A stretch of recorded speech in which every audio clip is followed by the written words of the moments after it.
What is the most bone-chilling, inconceivable thing a parent has done to you? My husband and I got married in 2002 and had our son, Brian, 10 months later. In May 2004, we welcomed our twin girls, Mary and Lisa. My family was beautiful. Every time I took a picture of us, we looked like the families in the stock photos you can Google. However, I can no longer look at the pictures of us because it makes my stomach churl.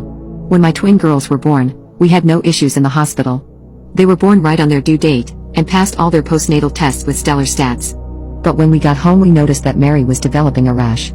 I hadn't really dealt with allergies in kids since my son didn't have them, and neither did any child or adult in my entire family. I wasn't sure what it was. I thought that maybe she just had sensitive skin like me. It took 3 months to figure it out. During that time, her allergic reactions got more and more severe. Eventually, we figured out Mary was allergic to coconut. The doctors told us that it was a particularly rare allergen, so it wasn't on any of the skin test panels they ran. When we found out what she was allergic to, we were relieved. So relieved. You see, when I was a kid, my mother would put coconut oil in my hair all the time. It looked greasy as hell. I hated it, and once I was old enough to start doing my own hair, I never put that stuff in my hair again. Imagine the irony when I found out I had a daughter with a severe allergy to the one thing I hated my entire life.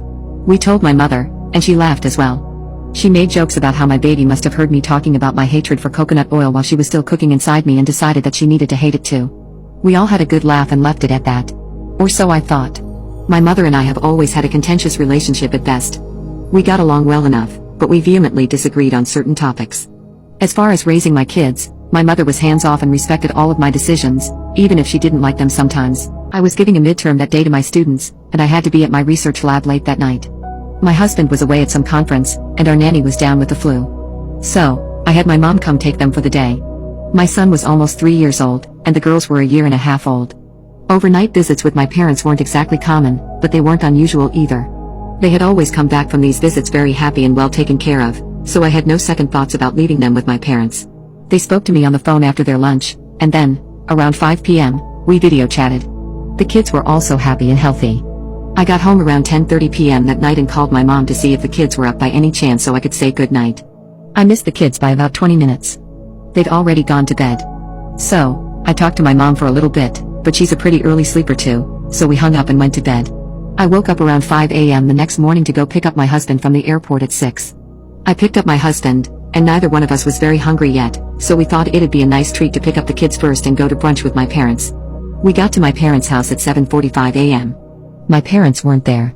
My son was at the neighbor's house and ran outside with the neighbor as soon as he saw his daddy and me pull up. He was hysterical and crying, and I couldn't calm him down. My blood pressure was rising because now I'm thinking that something horrible had happened to my parents. My neighbor tells me that she isn't sure what's happening, but there was an ambulance at my parents' house at 6 a.m.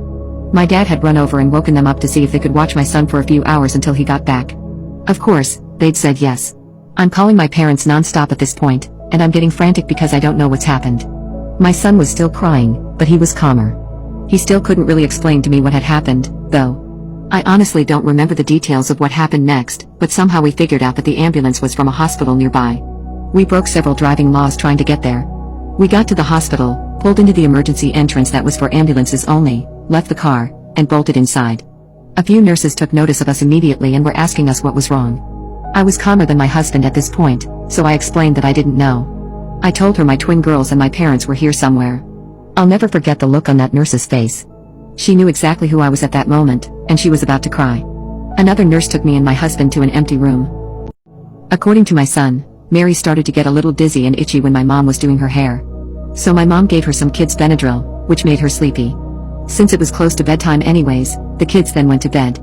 Giving her Benadryl was something we did whenever she had a mild reaction, since it usually meant she accidentally came across some coconut from a secondary source. We also showered her from head to toe immediately to erase any lingering traces of it.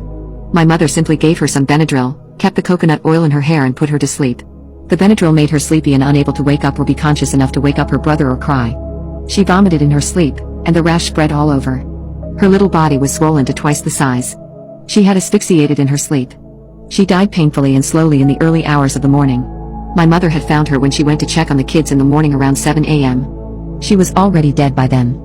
My mother screamed, called for my dad, and that's when they went to the hospital. My dad hadn't known about the coconut oil until my mom explained. To this day, I've never seen my father so angry. At the hospital, he was unable to look at my mother, out of fury, or me, out of shame.